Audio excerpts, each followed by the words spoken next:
my grandmother always told me that I remember she was like, hate the sin and not the sinner. And so that's what faith is, it's huge. So even now, I would say it's playing a big part of who we are. I'm trying to be more deliberate about, especially like with my wife, praying every day and going out and making sure we're doing the right things.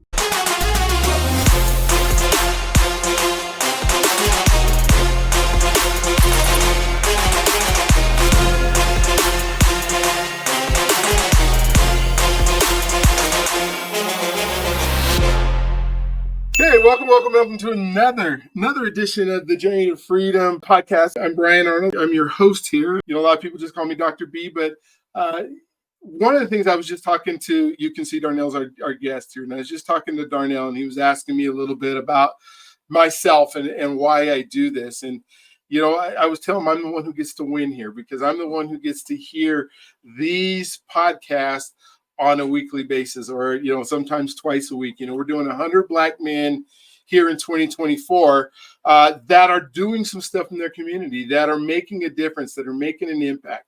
So many times I come across, I'll go to a rally, or I'll go to a march, or I'll go to something, and I hear the side of I don't know if it's just the side of I want to go all the way to desperation, but I get to the side of a despair, maybe where I don't know if what I'm doing is enough, and I don't know if it's going to work for me.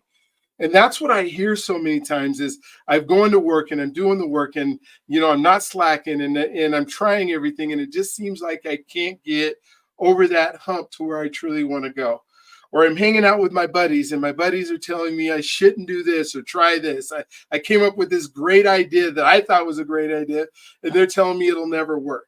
And so, the podcast here is predicated and built on us being able to say, hey, how do we get into the right rooms with people that will encourage us instead of discourage us?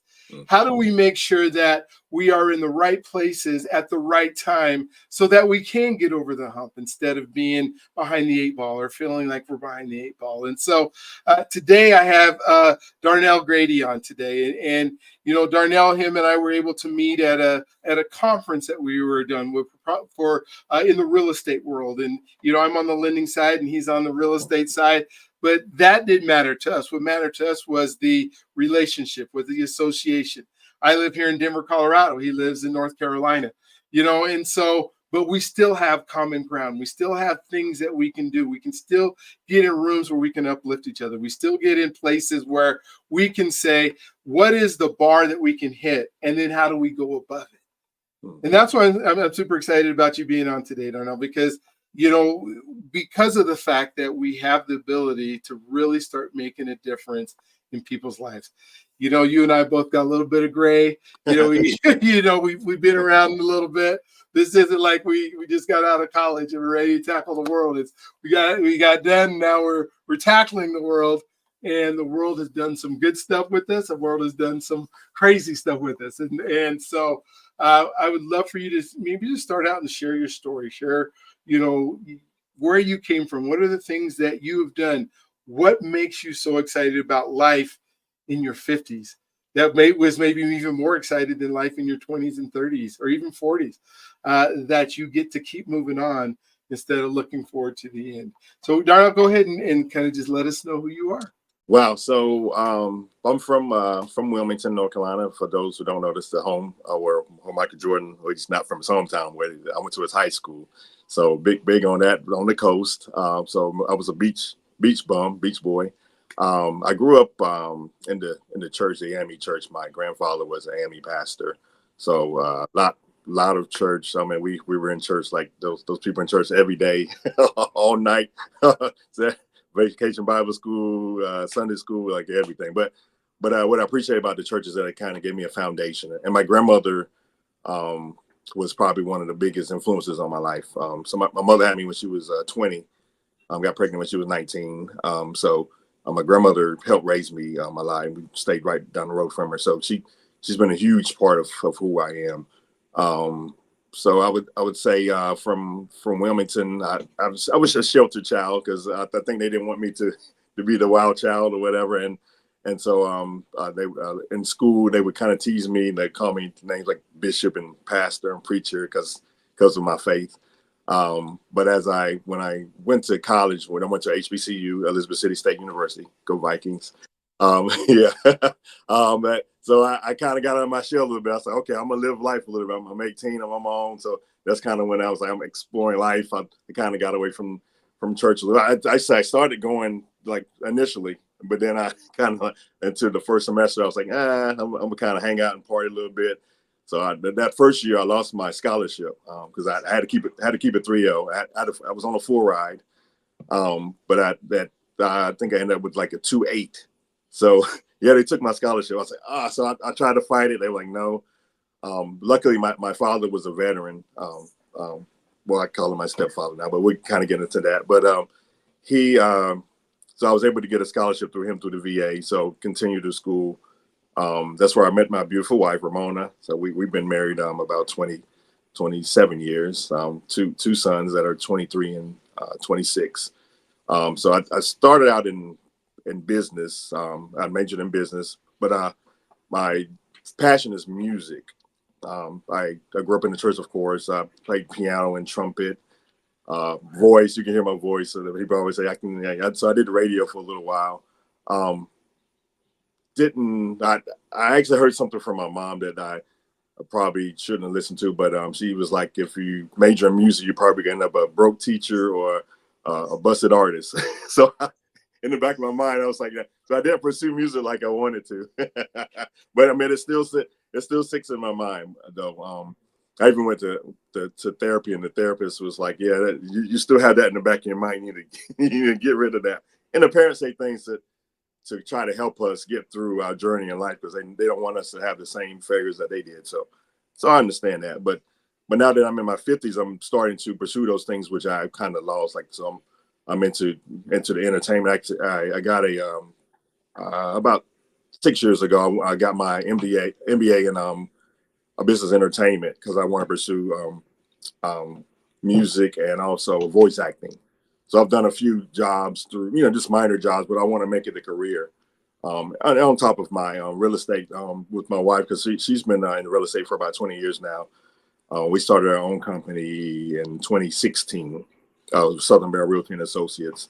So I've been doing that with her. And we also do insurance. So our probably main mission is to help, especially our people, because she's from I don't know if you know what the 252 is in North Carolina, but it's Eastern North Carolina, where it's like where the average income is like $20,000. Like, yeah, we were just looking at it this morning.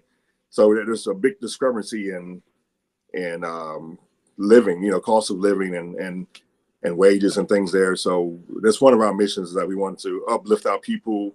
We want to make sure our people have life insurance. If they want to get houses, a lot of them they don't think they can afford houses, or they don't think they can get that way. So we want to kind of uplift them. We have home buying seminars and kind of uplift the people. But that's sort of my story in the nutshell in the in the five. But yeah, but I would say probably my wife and I both turned 50 last year, at the end of last year, and we're kind of on a journey of where's God going to take us next. So we're in our next and our move and our expansion. So we're looking at where God is taking us. So with me, it's more so I want to focus on my music and my entertainment background. With her, she wants to make sure that we get to the people, make sure they're educated, especially because they're getting taken advantage of. Um, we're in a town now where it was 80% black, and now it's 8%. And a lot of those people, yeah, yes. And a lot of those people, yeah, a lot of those people lost their land. Well, not lost it, but sold their land for cheap, like, and in a building, you see Targets and Walmarts and all these other shopping centers. I'm like, well, how much did you offer them? And it's like now they're struggling to find a place to stay and find income, and that they could have, So yeah, that kind of upsets me too. So yeah, that's kind of the journey we're on now. So that throughout, I said, journey to freedom, helping out people to freedom. Yeah. So, you said you went through the historically black college and university system. You Mm-hmm. graduate, and they're teaching you things that are beyond. I'm assuming that they're teaching you things that are Mm-hmm. beyond just the educational part or the, whatever Right. you majored in. When you left there, you had this view of what was possible, what you could do. Mm-hmm. Has that changed any, or have you, what you thought was possible, any roadblocks that happen, or the sky has been the limit the whole time?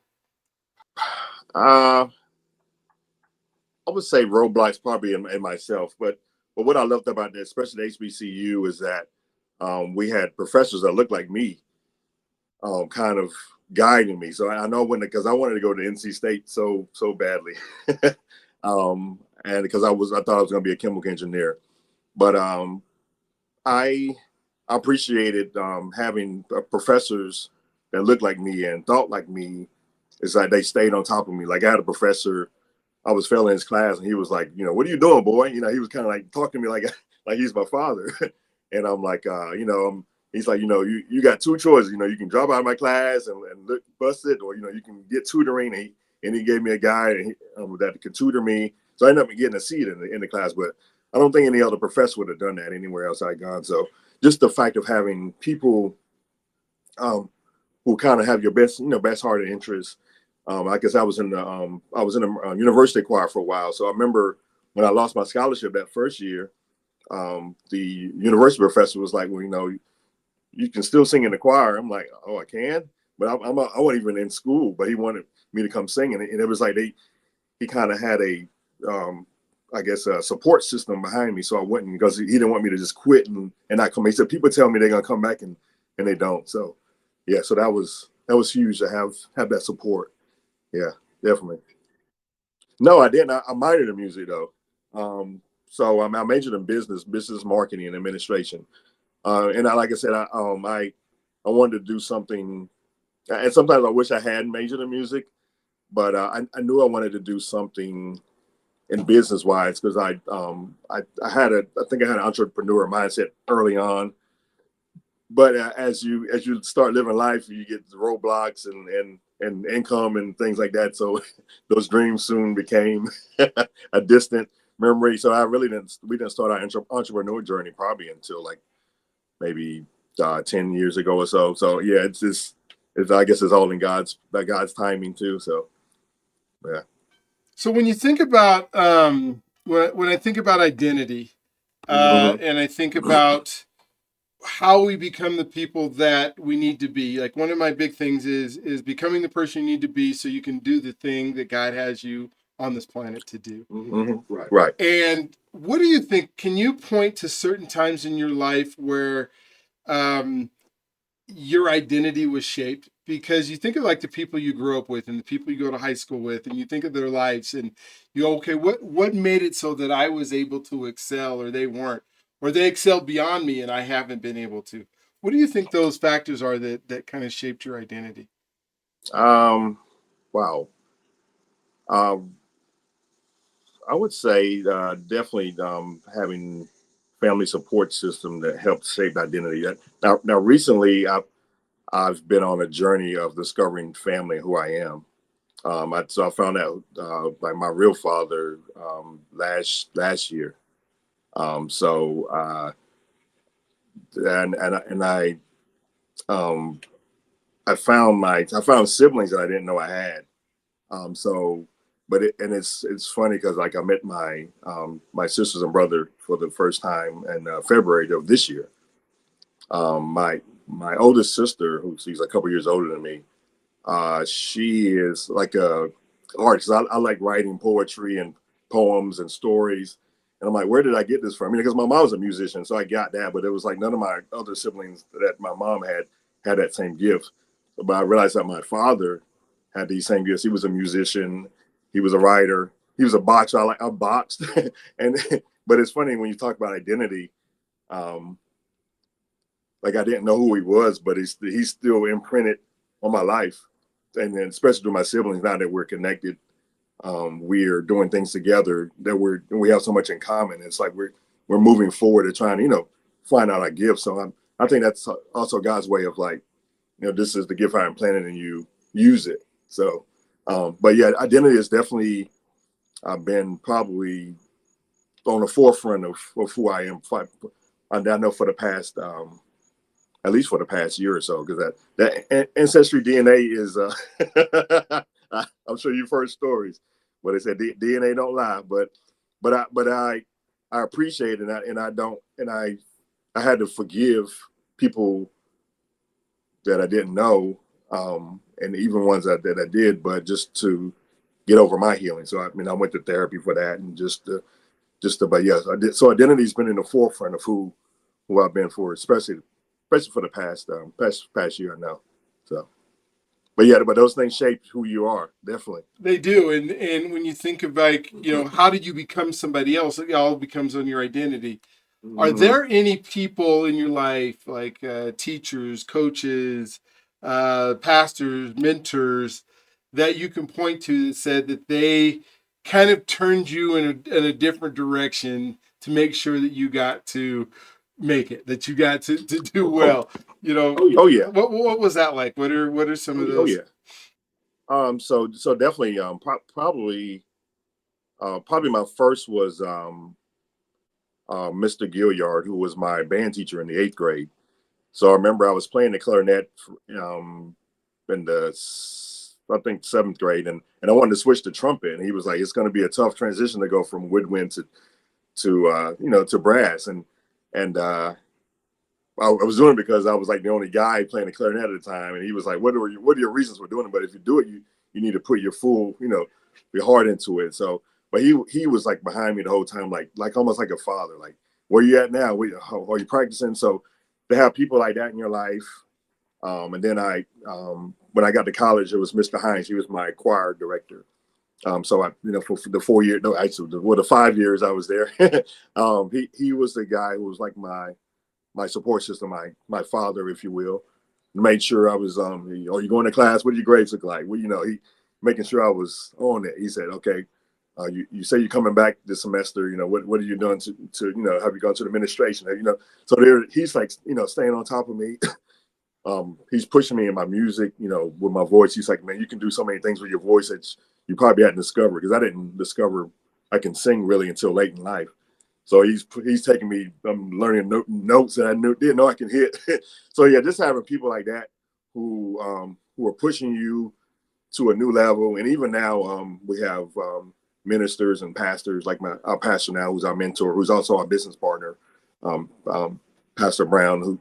So we hear things from him, and he pushes you to do. We don't always listen, but we're pushed. We hear that in your ear. So that it's always good to have somebody in your corner that's pushing you to be great.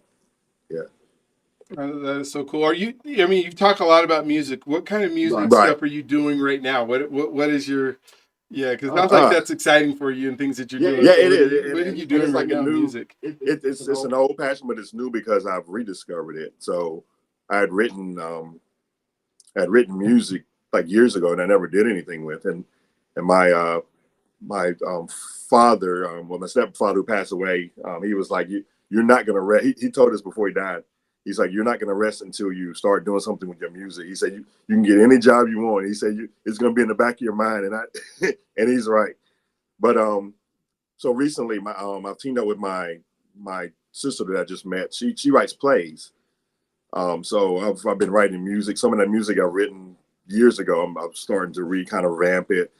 I've been singing a little more. Actually, we got a concert on September 14th where I'm singing twice that day. So yeah, I've been kind of opening up to those things which I kind of had dormant for a while, and I don't know. It's just exciting for me because it's just been sitting. Even my wife pushes me. She's like, "What are you gonna do with your music?" You see, she said, "You're boxing the four walls." So I sing at church a lot, and she's like, "You need to get outside of the church and do more of it." So I'm listening. Yeah. So that's definitely a new passion for me. One of the things, and you kind of alluded to it, one of the pillars that we have is trust and Mm-hmm. being able to trust others. And some people approach trust, with, I'm going to trust you until you prove me wrong. Some Mm-hmm. people approach trust, you have to earn it. I don't trust you for a second. Don't even walk up my sidewalk Right. because I don't trust you. I don't know you. And one of the things that we're taught to trust certain people or some certain cultures or something. Because when you talked about earlier, you talked about like a part of North Carolina where you believe people were taken advantage of. And so Mm-hmm. in order to get taken advantage of, right, you have to trust the person that is giving you the good, or giving you what it is that you need, or whatever it is. And so when you come to trust and you think about trust, what comes to your mind? What kind of trust agent are you, or how do you approach when you know there's somebody that you have to trust in order to interact with? Right, and I'm guilty of this. My wife gives me all the time. I trust almost everybody, and I'm the type I would trust you until you leave me, then tell me don't. And she's the opposite. Like she's very conservative, and I works with us because we kind of balance off each other. But I'm the type I will because I never met a stranger, so I can talk to anyone, and I guess I will try. I'll put my heart sometimes out there, and it burns you sometimes, but it kind of teaches you too um, to on who to trust as you as you grow or whatever, and especially with women, they have that discernment, so they kind of know what she's like. You didn't see that coming. I'm like, no, I'm like because I trust everybody, but I realize that as I'm getting older, especially now I'm over 50 now, that I'm starting to pull back now, and I don't know if it's an age thing or an experience thing or so. But now I approach people differently than I used before. Before I would trust everybody, but now it's like you have to almost prove yourself to me before I'm going to let you in. But yeah, there's definitely been a change. But I still have that part of me that wants to trust you more because that's my heart. That's who I am. But I'm a little more little more reserved now and choosing basically who's in my corner and who's um, I guess helping me. So especially as we elevate in business and things, you can't take everybody with you. I'm the type I want to help everybody, but my wife said, you can't help everybody. You really have to listen to God and the Spirit. And like some people can't go on your next journey. So I listen now. Well, and I'm kind of like I'm way more on the side like you are, and uh, and I keep saying I'm getting better at it as far as mm-hmm, what the discernment is. But there's just something in me that wants to trust people, that wants to take them mm-hmm, at their word, that wants to give them their second chance, that wants to, mm-hmm, when I was running a homeless services organization, and I had a 50-bed facility that I was working in, I wanted to trust every single one of those guys that, but I also had to realize that the addictions and their life experiences and the things right. that they've had to do just in order to survive, puts in another mechanism that, okay, no, I have to, I do have to do this year analysis with you because if you're going to be in my sober living facility, you can't have a hot UA. And if you Mm-hmm, do, then what are we going to do about it? And what's that doesn't mean I'm going to kick you out.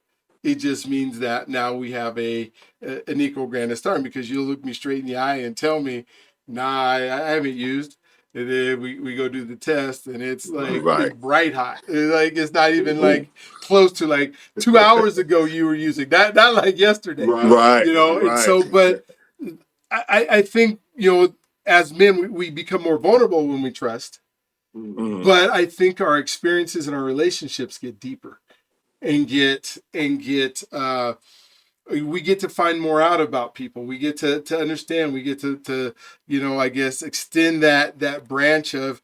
I was told not to trust nobody when I was growing up, mm-hmm, and I was told then that led to not only not trusting everybody, but it led to not having conversations with anybody. All my conversations were superficial. The barbershop, conversations where we talk about Michael Jordan. We talk about, right. somebody because that's easy, right? That's easy to talk about somebody else's greatness or somebody else's life, Mm-hmm, and then us be and have this common thing.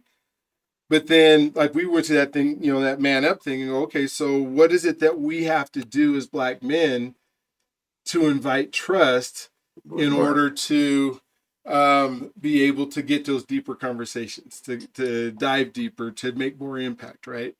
If you think Right. about some of the impacts that either have been part of you or people that you've impacted in your life, what part did Hmm. relationship play in that? What was the relationships like when you were able to impact somebody or somebody was able to impact you? Um, I think for me, because I do, I'm a helper in spirit. And so, especially impacting like youth. So I was involved with an organization called 100 Black Men, where my kids were part of that.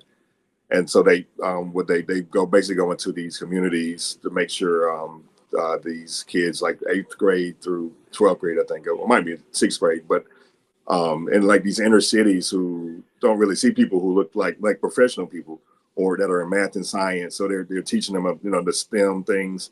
And so I think things like that, being involved in organizations like that, um, especially their motto is they'll be who they see. So basically, if they're not seeing these role models, um, they they might end up somewhere else. So it was my mission sometimes to make sure, so because I was involved in my son's coaching and things coming up. So I love dealing with kids and kind of influencing them. And if I see a young kid, I might be going left or what, you might have a talk with them and whatever. So I know that the Lord put that in me, to give me sons, so that I'm able to actually help other people, reach out to them as well. So I just appreciate this community and being involved in community. So who you're surrounded with definitely influences who you're going to be in life, I think. So. One of the things that you said recently, and I was having, and I want to kind of give context to this. I was having a conversation with a good friend of mine, and Mm-hmm. he was trying to understand the importance of being around or seeing people do things that look like you. Mm-hmm. As a recording of this, we're we just got a nomination of a for president, Kamala, that could be the first Black female president of the United States, right? The first woman Mm-hmm. president and the first Black. But being able to see ceilings that would break is a theme. And he just wasn't understanding it. He wasn't understanding that how important it is to see somebody that looks, talks, has some of the same experiences you do, like you, in order to know that that pathway exists. Tell me, like, in your mind, in your thought process, why that's so important. Because I know it's important. I for me it's like Right. everything, right? But I don't know if I know how to express it in ways that make 100% sense. And so maybe you can kind of, it's something was a big deal for you when you went to college. It's something that it's probably is still a big deal for you, and something that we believe our kids need to see, just like you were Mm-hmm. saying. So talk to me about that a little. Yeah. So definitely. So in when I was in college in Elizabeth City, it's a small town in the 252 in the Eastern North Carolina. Um, we were actually involved in some programs where kids almost they felt hopeless. To me, it was like they were coming up in the system, and it was like, what do I do next? Um, and so I think, especially by them seeing us in school and coming around and being and mentoring them, like you can be here, you can do this. Because a lot of those kids, they end up in the system because they have nothing else, or they don't know anything else. And I think about just like in my life in particular, like in my early years, uh, my father, was stepfather, he was into the drug system, and so I still remember some things as a kid that my mom probably doesn't know that I remember. So as she got us away, kind of running from that place, just getting involved with people in the church, and especially there was a guy, a deacon in the church whom he made me basically teach his class. I'm like, I mean, I'm in his class, but he's making me teach a class. I'm like, man, why am I? I'm getting mad at first. I'm like 12 years old, 13 years old. Like, why am I teaching? But as I got older, I realized what he was doing. He was like, you put him in an environment you can do this too. So you definitely impact, I say, impacting the youth where meeting them where they are and then kind of letting them know they can elevate a little higher when they see you doing something, or when they see you being a business owner, when they see you being a doctor, and say, "Oh, this is a black doctor." Like I heard some kids say that, "Oh, he's a doctor."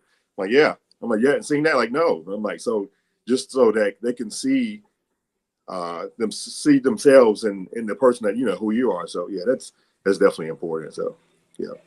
I even think, when I try to process it, and I say, okay, so somebody, I remembering when I was young, and it was, whether it was my grandma or my mom or my dad or my grandpa, they say, son, you're black, you Mm-hmm. know, and it's going to be hard.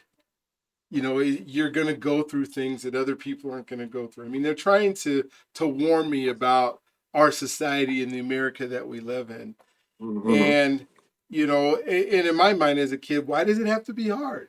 If it's not hard for him, why does it got to be hard for me? And then when I'm able to see somebody that somehow in my mind, like you mentioned the black doctor, right? Somehow I imagine, well, he went to med school and he became a doctor and it wasn't hard.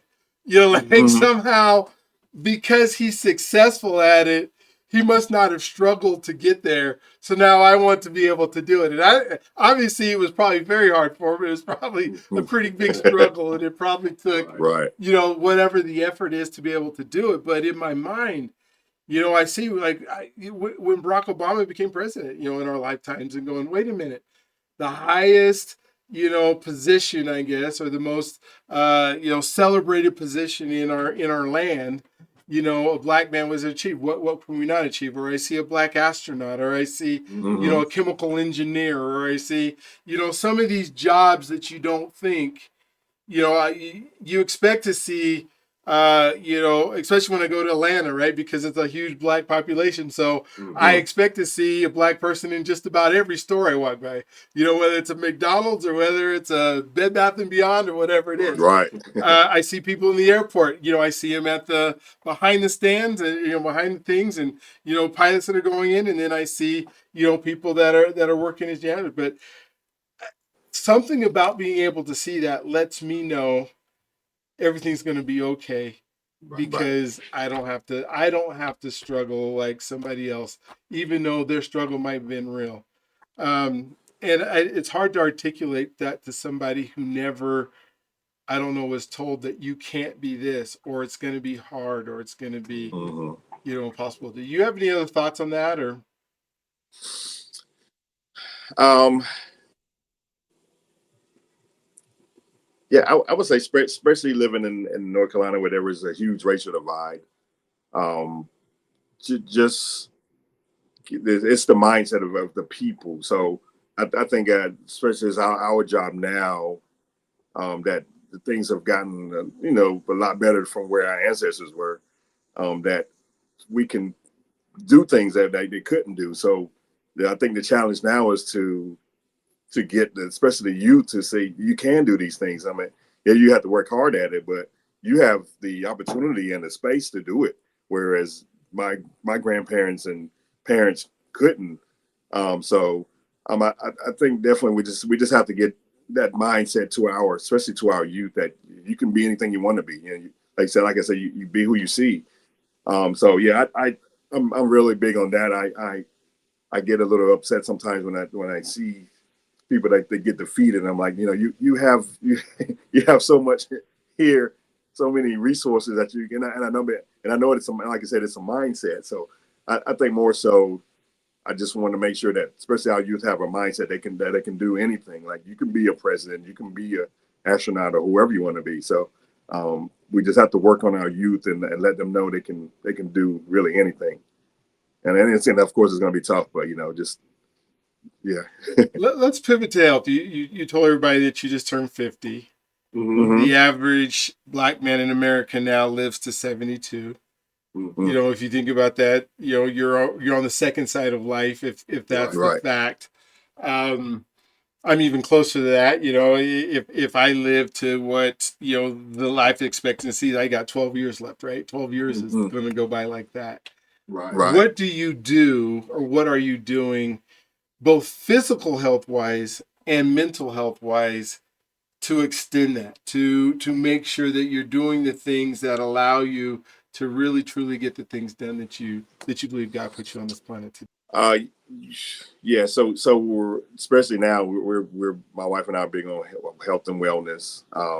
So we're actually with a health and wellness company where we market products that help maintain blood pressure and things like that. Because especially our people, we eat bad, but to have supplements and things to take care of your body, to take care of weight and things like that.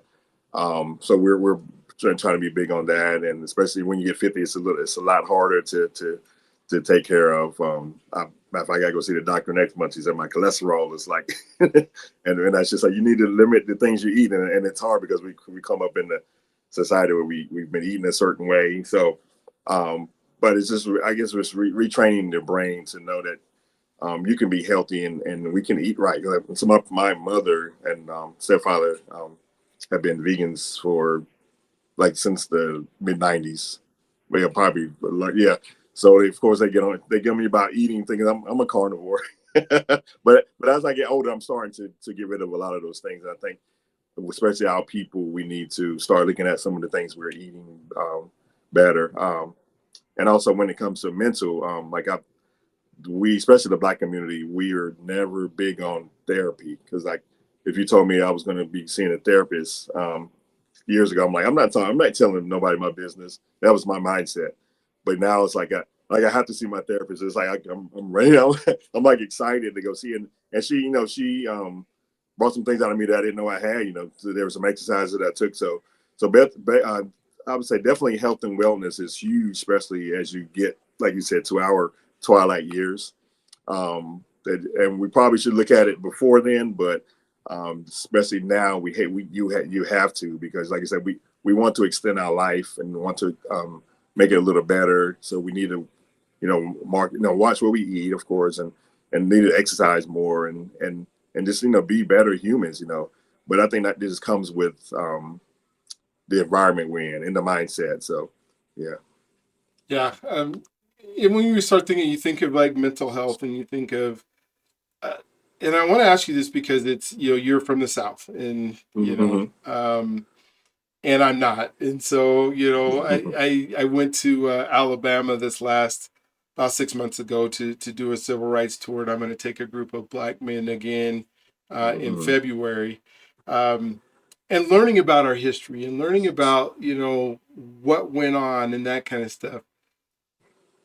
Is that important in your mind, to understand what folks have been through to be able to help us be able to move forward from that as far as our mental health goes? And talk to me about that. Of like, what are some things that, growing up that you might have been told or not told, or things that you found out about that have now helped you to be able to move forward? Oh, yeah, this is very, very interesting. So, I like this question too. So my one of my favorite teachers in the world from the high school was Miss Bragg. She was a white teacher. I think she's married now, so she's I don't know her name, but she was my history teacher, 10th grade, and I'm a huge history buff. Like I'll go above and beyond. So I excelled in that class probably more. So I was probably bored. But she would say, one of the things she told me. She's like, there's more to history than was written in the books. And I'm like, and as I got older, I realized that. So I'm from Wilmington, in a town. I don't know if you know about the insurrection of 1898. Yeah, so look it up when we get done.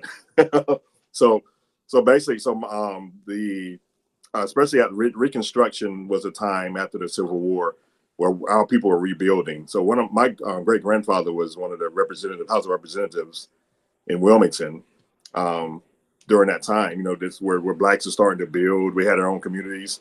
Wilmington was a place thriving. It was a Black Wall Street, one of the Black Wall Streets in the country. So certain people got a little upset because I guess they wanted power. They went in. They basically destroyed the town. So like wrote the sword Rosewood and some other places, Tulsa. So this happened in Wilmington, and I'm an adult, and I just found out about this like maybe 10 years ago, and I'm like, how is this not a part of my history? But I understood where we were because like where my school is, it's a huge racial divide, and I always wonder why, because I went to private school early on, so most of my friends were white until I got to like middle school. So I didn't realize why there was such a huge divide with the race there, like what like the why white and black were so separate. But as I start reading this history, I'm like, that's why, because there's so much resentment in it. So the history was like, but you have to teach this stuff in order to. I believe in history so you don't repeat it. So that history is definitely important to me because I want to learn who I am, who our people were, what they went through, and I think that'll help you as you go forward and move forward to not to, like I said, not repeat the same things, and to know that we were like a huge, like Black Wall Street. That's huge. Like people like in Wilmington don't know this because they're in the hood, or like in these projects. I'm like, this was a bustling black town, years ago. So yeah, this to get the, so there's some stories about, there's movie about this called and the Wilmington 10. Now so one of my cousins was part of that as well. So but it's all of the racial divide that's been going on that a lot of people don't know. We have to teach that to, especially to our youth, and let them know that, yeah, we were once here and because it was taken from us. So yeah, I'm big on history. I can talk about history all day, and it gets me riled up a little bit. So if I get off, Maybe yeah. you can come with us when we go down to. We're going to spend 4 days. We're going to start out in Birmingham, then we're going to go to Selma, then we're going to go to Oh wow, the okay. Equal Justice Museum, the Brian Stevenson Oh, Museum awesome. in Montgomery, the last weekend in January. So Okay. I'll make sure I send you some stuff that's on it. But No, definitely, that definitely. is so. This is funny to me. I don't know. You must have been like a really good student because you actually know your teachers' names from high school. I Right. couldn't tell you one of my I teachers. I just wanted out of there. I couldn't tell I you what remember they because look she like. was my favorite. I don't She know if was I my had favorite a. teacher. I don't know if I had a favorite because I couldn't tell you what they look like. I couldn't tell you what they Right. talked to me about.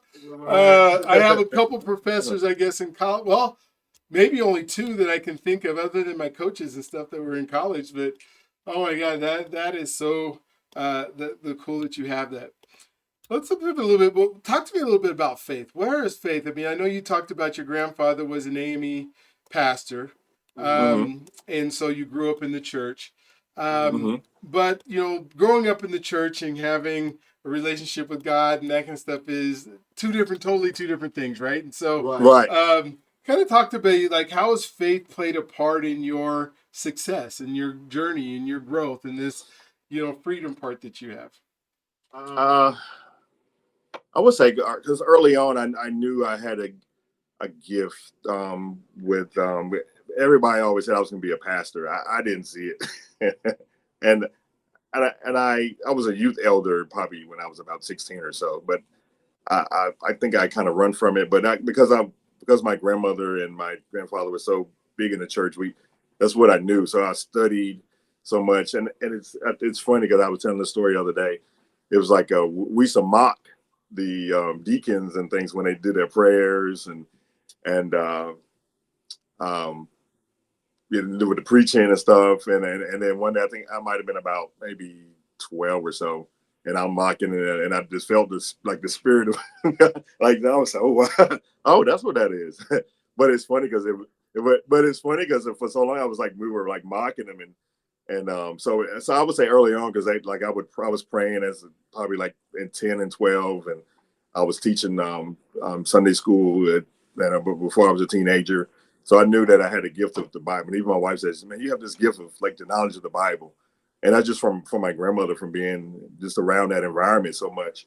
And I did get away from the faith part because I think a lot of us go through church hurt. When I say like we um, something might have happened, or somebody might have did something, or we go away from something that someone we thought was on top, or we thought was living a certain way, and then they weren't, and then when maybe they hurt us a certain way. So, but my grandmother always told me that I remember she was like, hate the sin and not the sinner. And so that's why faith is, is huge. So even now, I would say it's playing a big part of who we are. I'm trying to be more deliberate about, especially like with my wife praying every day, going out and making sure we're doing the right thing. So I wasn't always like that, especially in my 20s and 30s. And, you kind of want to do your own thing. But as I'm getting older, I'm especially teaching my kids on you have to talk to God. You have to have that relationship of faith, especially as we go forward. And I think out of all the principles, faith is probably the one that's like the foundation. Like if you don't have that faith pillar, all those other ones are going to start to crumble anyway. So that's definitely huge. So Yeah, you think about all the things that go into the people that we are and the humans that we mm-hmm. become, and how important those things are, because it's people who hurt people, right? Oh The yeah, building itself doesn't hurt people. The right, right. it is. And then when a pastor had told me one time, he said, hurting people hurt people. And when people are Yeah. hurting, they lash out, right? And then we take that as an offense. And then, and so one of the things that we try to make sure that we do is make sure that doesn't happen. Mm-hmm. Um, when we think about finances and money, the tool of money, right? Because that's what it is. Money in itself does Right, nothing, right? It's a right. piece of paper like any other paper, but it represents your ability to trade, your ability to move forward, your ability to do things. How have you been able to navigate this thing called money in ways that have allowed you to have the life that you have? I mean, it's so many people, talk to me all the time, like when I was in financial services and, running a mortgage company and like, well, how do you do? Because now I'm still doing mortgages at this point, and people say I want to buy a house, but I can't Mm-hmm. because I don't have any money. And then okay, but do you really not have any money? You're just misallocating the money that's coming in. How have you been able to navigate? I mean, talk to us a little bit about something that we as Black men never talk about, right? We never talk about money, right? Yeah, and even now probably some because my wife I got I know that's her strength and not mine. So I definitely know my strength. So yeah, I would say probably definitely with financing. Um, that's probably been one of my struggles like early on, just the understanding money and I wish that like my parents had kind of put that principle in me, like this the importance of credit and importance of not spending everything or living above your means and things like that. So like now I'm teaching my kids like their credit scores are way better than mine. So because I want to make sure that they're set. So I think especially with dealing with finances, we have to start teaching our kids about credit, teaching our kids to be owners of things. Like we in our community, especially in the Black community, we have so many who don't think they can own or don't think they can get past that. And now I guess with this new NAR lawsuit, how it's going to be a little harder for a lot of people because a lot of buyers might have to put a little more into it. So, but I think that's where my wife and I are going to come into and start teaching how to because we know we work with credit people, we work with people like saving money, the grants out there and things. So just the importance of having that talk with your kids early so that they understand money. I wish I had that early, and because it took me years to clean up my credit. Even like probably a few years ago, I went through some difficulties where my finances had kind of struggled a little bit. But my wife will say, like I said, that's her suit. She was like, we need to get here. So just to have that person in your ear teaching you, and I mean telling you what we need to do. So, but that's definitely an important aspect of building anything really. I mean, you have to have money to to grow. So we you have to have those conversations though, and I think especially to we as men, so there was a time, probably a couple of years, where my wife was making more money than me, and so as a man, you was like, but I mean, I didn't feel that was like insecure or anything, but I was like, I need to step up and at least do something to make sure that everything else is taken care of. So, that was a short while, and I think there might be ego things out there sometimes, but we don't like that subject, especially as Black men, because it is hard sometimes for us to get, I think, loans because of where we are. Like a lot of us are having to deal with maybe um, bad credit or failing, something. It's something that's always seemed like pulling at you. But yeah, we have to teach that early on in order to get past that stigma of finance. So I'm 50 and I'm just and it's still struggling with some, with some things, but now that we know better, we know we do better. So yeah. So, Yeah, I mean, I think it's just so important that we talk about money concepts. That we, it's not something that was taught in most of our schools. It wasn't things that we were, grown up seeing. Right, when we talk about seeing somebody who is like me, who's doing the thing, right? That wasn't right. the everyday life, right? We saw people who were consumers. We saw people in the stores. We saw people buying a whole bunch of stuff, in many cases that they couldn't afford.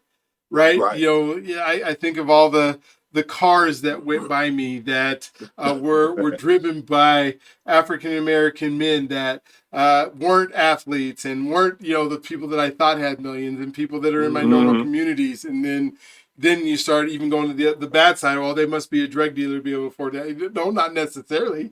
They could just be good money managers, right? They could understand this thing called money. You don't have to do it illegally in order to have it. But isn't that what we were taught? I mean, wasn't that like every conversation that money had there was this thing called money that was bad? Like, because if you have a lot of it, there must be something wrong with you, or you must, or you must be lying to somebody. You must have cheated somebody. You must have stolen something from somebody. Or you became, you were a famous person that, was able to get money because you were able to be a great athlete, or you were a great entertainer. But there was no middle. I don't remember ever having conversations about the guy who owned the cleaner, other than the Jeffersons, right? The cleaners that are in there, right? But then I also saw like they put Good Times before the Jeffersons, right? So you saw somebody who couldn't make it, and hey, you still got to be happy even though you don't have any money. And then now Mr. Jefferson, you have to act a fool or whatever it is, to be able to hold his position owning the cleaners and stuff. And when we think about our history and the way, and now we have, I think, a lot of teachers who are teaching about money and money concepts and money things. And I think it's so important that we start talking about it and be a little bit vulnerable and say, you know what? Yeah, my credit has not always been the best, And, because when like for me, when I went to college and, they had the tables out that, I think for me it was Sears had a table out and said that, we will give you this credit card. You're in college now. So, I'm signing up for the credit card literally thinking that it was like my student loan or my student's financial aid, right? I don't have to pay this back right now. So, my dorm looks not as good as all the white friends that I have that got their dorms all pretty and looking nice. And I don't even have barely a picture or nothing to put up in my dorm. So I'm going to go to Sears. And I remember buying a lamp and a whole bunch. Some of the silly stuff that I bought that I thought was going to make, but I used up my credit. And then about 3 months, months later, month and a half later, they called me up. You got to pay, your installment. I'm like, what installment? I didn't graduate. Right. No, you don't get it. You borrowed the money. You got to pay it back now. Gotta pay it back.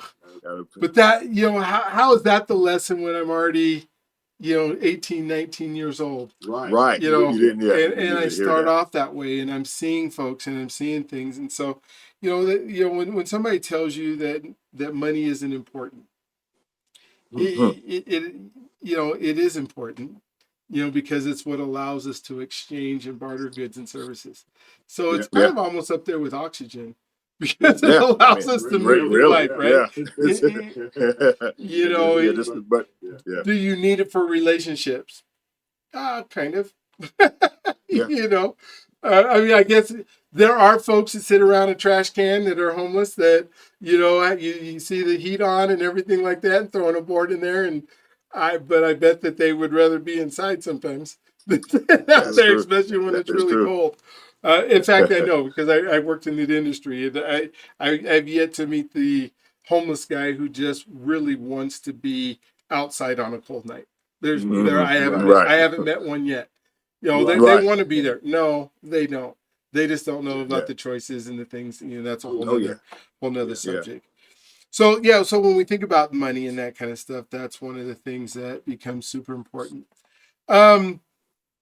As we're winding down now, and I thank you for being on the show. Is there anything that you wanted to share with everybody that I didn't get to, or I didn't talk to, or we didn't get to talk about in this podcast? I want to make sure I give you that opportunity. Um, I would say you had a question about trauma, and just kind of want to touch on with that, with just especially when you have this. This is a message to the Black men, especially. Like, if you have something that you had in the past, you have to deal with it. Like, therapy is the greatest thing to do. And we have to get that stigma out that therapy is horrible. We're telling all our business, but we have to get into the. Yeah. I'm not. Yeah, yeah. So, but definitely you have to deal with those things, and you have to, because if you don't, because they'll eat away at you, and I think that's probably one of the most important things too, is with the mental. And a lot of people, especially growing up in the church, say, "Well, you don't need to go see a therapist. We got Jesus." Yeah, that's true, but um, I can talk to Jesus, but I can still talk to my therapist too. But we have to put those get those issues with trained professionals who can help us with those traumas that we had to deal with as youth, because I think that's where one of your questions is where a lot of our Black men get stuck, is because they're still dealing with stuff from way back. So yeah, so definitely want to hit on that. So yeah. Thank you for doing that, because that's so important. And Mm-hmm. uh, yeah, yeah, mental health is real. Yeah, Trauma yeah, is real.